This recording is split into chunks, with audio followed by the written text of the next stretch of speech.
far as I know, Starfield is going to be the biggest AAA banger for Xbox, guys. This game is going to be so big. It's going to be 1,000 planets, 100 solar systems, and not only on top of that, this is one of the biggest games Bethesda ever had this big of a team working on. This game have 500 people working on this game. Now remember, I think Skyrim and Fallout, I think they only probably had like 200. Starfield got 500 people working on this game, polishing this game up, getting it ready for next year, and you already know it's going to be day one on Game Pass. That's what I've been telling you guys this since day one, man.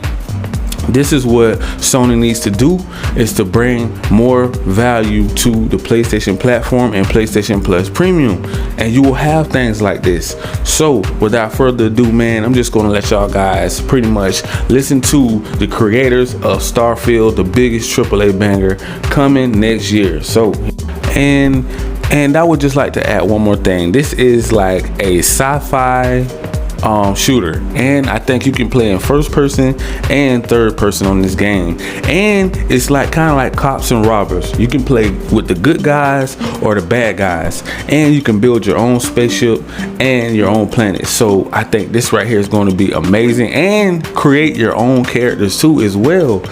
So this is going to be one of the biggest AAA bangers, guys, and we're going to let the game developer pretty much break down this game for you guys so you can get a better understanding of how the game is going to be. So without further ado, here we go.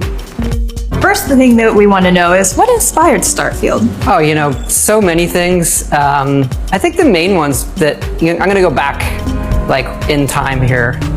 Sundog is a big one. Amazing game, kind of like the science fiction game when Ultimas were out. It also had this partialist interface, kind of one of the first games where you're moving objects around and putting them together, but great game where you had your own ship and you could explore around, that I loved. Another one, this is a kind of pen and paper role-playing game at the time where, you know, D&D was getting popular, is this game Traveler. Traveler was a little more hard science fiction. The other thing there is one of the first games I programmed on the Apple II at the time. I really wanted to make a Traveler game. It was also my first time realizing that computers had memory that you could run out of.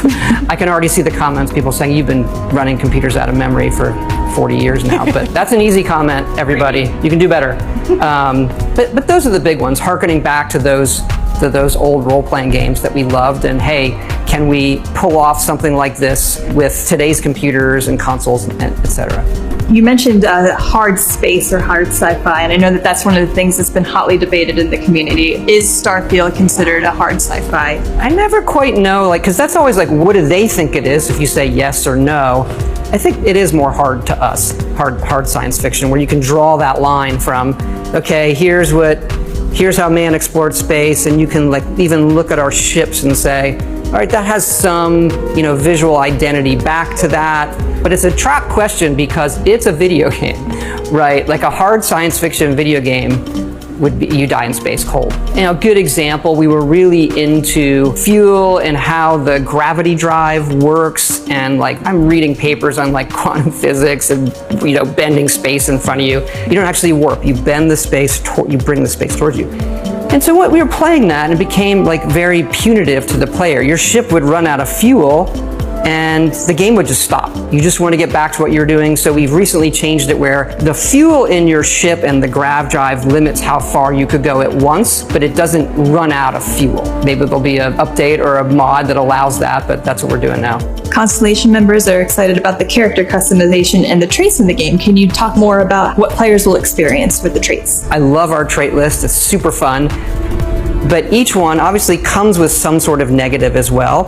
And we have a way in the game, kind of an activity or quest you can do to remove that trait, as opposed to, don't like my character, I want to start over. Each of them are something like that you can solve that removes the entire trait for the rest of your playthrough. The last question, we have speech checks and dialogue that reflect your character build. Do you want to expand upon that at all? Yeah, look, we've done a lot of different dialogue systems. We've gone back to kind of I'll call it like a classic Bethesda style dialogue with, you're looking at the character and how they emote. You have a series of choices there. The scope of the game, the amount of content we're making is a bit more than we've done before in terms of quests and things like that, but the depth in some of the stuff with the dialogue, we just passed 250,000 lines. And so that's a lot of dialogue, but we've gone through it and the impact is really there. And that includes my favorite speech persuasion system. You're not talking us out of this score. It feels like it's part of the dialogue, but you're spending points to persuade them.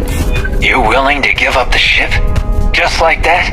It feels natural, not like I've entered some other mode where I'm not doing regular dialogue. It's just, I'm in this mode of persuading you to get what I want. Having a way with words might prove useful. That's it. That's all the questions that I had for today. Yeah, this has been great. You know, everybody out there, keep it coming. We do really read it all. And also we look forward to showing you more of the game in the future as well.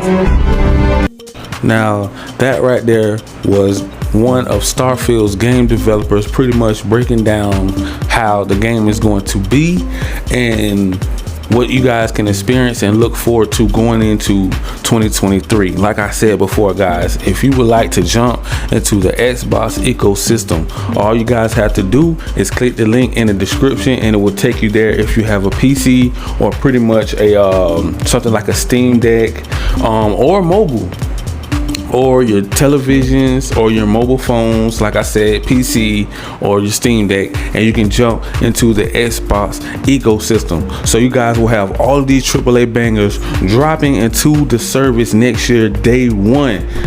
I'm gonna say it one more time, day one. Not day 2, not day 3, not a week later, day 1, because they are trying to bring us value to Game Pass. Like I said before, man, Uncle Phil ain't messing around.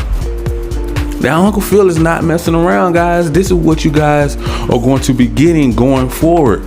This is not a joke anymore. That's why they are trying to fight to stop the Call of Duty Activision Blizzard deal, because they already know once these AAA bangers start rolling out and they get the ball rolling, and now that pretty much Xbox fans are going to have ammunition to fight back with the fanboys over there at Sony and the ponies. They can't say nothing. They won't be able to say anything. Like, they're always gonna move the goalposts and say, well, we've been doing this for years and years. But how does it seem like it's always wrong if Xbox is ready to compete now? Why can't they want to compete now? Why can't they just get credit for trying to do something like this? This right here is a big move and a big step. They have been working on this game for, I think, about around 8 years. Well into the Xbox One generation, they have been developing this game. Now you're gonna probably have people coming out talking about crazy stuff like, oh, it don't look next gen, oh, it ain't got ray tracing, oh, it ain't got they're always gonna try to move the goalposts to make, to knock Xbox, to make them feel like they're not doing nothing big. But I'm here to stand behind Uncle Phil and Xbox and say, just keep going, man. Keep doing what y'all guys are doing. Y'all doing a great job. And this is an Xbox that we've never seen before. Like, a lot of people have already been,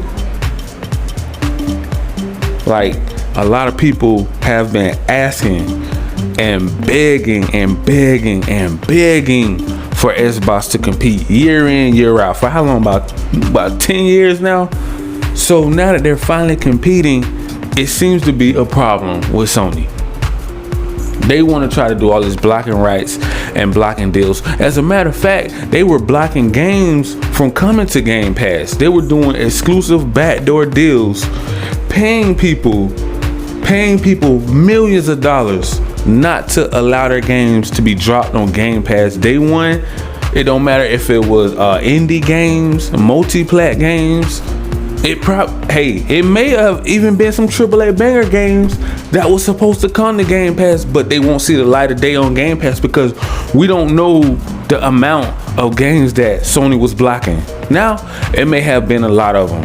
The list may come out. It may be like 10 to 20 games that we will never see on Game Pass that we should already have had on Game Pass.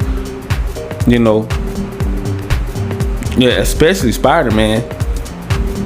Marvel should be ashamed of themselves for even allowing something like that to happen. You know what I'm saying? Let them create their own superhero.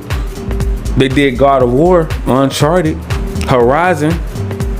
you know, stuff like that. So why would it be so impossible for Sony to create their own hero?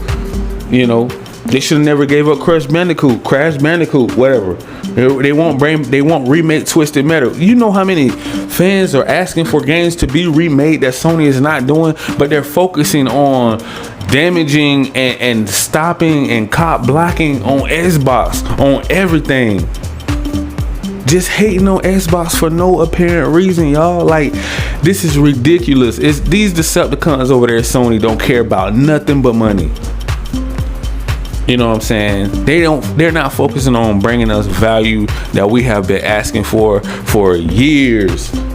And they're still overcharging for everything over there. Everything have a paywall behind Sony. If Sony's involved with it, you better believe you're gonna have to dig deep into your pockets. And I'm gonna leave it right there, man, till next time. We're gonna touch on some more stuff later on, guys, but you guys already know what to do, man. Make sure you smash that like, that subscribe button, click that notification bell so you guys can be notified on all of the new latest and greatest news in these gaming streets. And if you would like to jump into the PlayStation ecosystem on your PC or Xbox Game Pass ecosystem on your PC, Steam Deck, mobile, televisions, and getting ready for that Starfield come next year. I know you guys are turned up and hyped, so you already know what to do, man. Peace.